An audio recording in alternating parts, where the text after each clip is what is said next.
भाजपचा ढोंग आता उघड पडलेलं आहे. भाजपचाच जो आतलं जे काही काळं आहे, हृदयातलं काळं, हे बाहेर आलेलं आहे. आणि आता तरी महाराष्ट्राने आणि देशाने शहाणं झालं पाहिजे.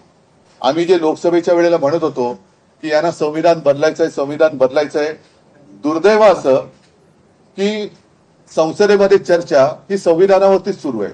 संविधानाला आता 75 आपल्या स्वातंत्र्याला 75 वर्ष झाली आणि त्यानिमित्ताने संविधानावरती चर्चा सुरू असताना ज्यांनी संविधान आपल्याला दिलं त्या आंबेडकरांबद्दल, बाबासाहेबांबद्दल, आपल्या महामानवाबद्दल अमित शहा सारखा एखादा माणूस एवढ्या उद्दामपणाने आणि तुच्छतेने बोलू कसा काही शकतो, याचं उत्तर मिळालं पाहिजे.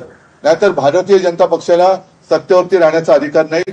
घटनाकर्त्यांचा अपमान करणाऱ्याला जर का ते अभय देणार असतील तर मला असं वाटतं मोदींनी सुद्धा सत्तेवरती राहता कामा नये. त्यांनी एकतर अमित शहावरती कारवाई करावी, नाहीतर मोदींनी सत्ता सोडावी. एक मराठी पहिले पुरा करतो. नाही, शेवटी आंदोलन आम्ही करणं बरोबर आहे, हे आंदोलन आम्ही करू, तो काय मुद्दा नाहीये. पण विशेष म्हणजे इतर सामान्य जनतेला हे मान्य आहे का? कारण आता महाराष्ट्रामध्ये त्यांना कसं मिळालं, पण राक्षसी बहुमत मिळालेलं आहे. त्याच्यामुळे महाराष्ट्राला कसंही वाकवा, महाराष्ट्राला कसंही झोडा, महाराष्ट्राच्या दैवताचा काही कोणीही अपमान करा, तो महाराष्ट्र काही करत नाही, काही करू शकत नाही, अशा मस्तीमध्ये हे वागायला लागलेले आहे. आणि ही मस्ती आता मोडण्याची वेळ आलेली आहे.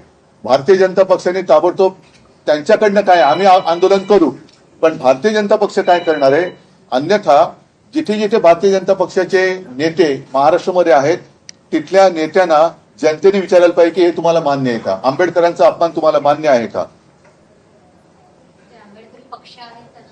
मी सगळ्यांनाच म्हणतो, आंबेडकर केवळ एका पक्षाचे नव्हते, माझ्या आजोबांचे आणि त्यांचेही चांगले ऋणानुबंध होते.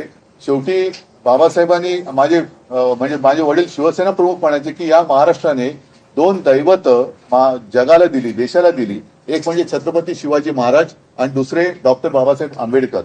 आणि अशा आमच्या या दैवताबद्दल, महाराजांबद्दल पण त्यांनी अपमान करून झालेला आहे, आंबेडकरांबद्दल झालेला आहे. हे आंबेडकरांचं नाव पुसायला निघालेलं आहे, आंबेडकरांचं नाव पुसायला निघालेलं आहे, महाराष्ट्राचं नाव पुसायला निघालेलं आहे.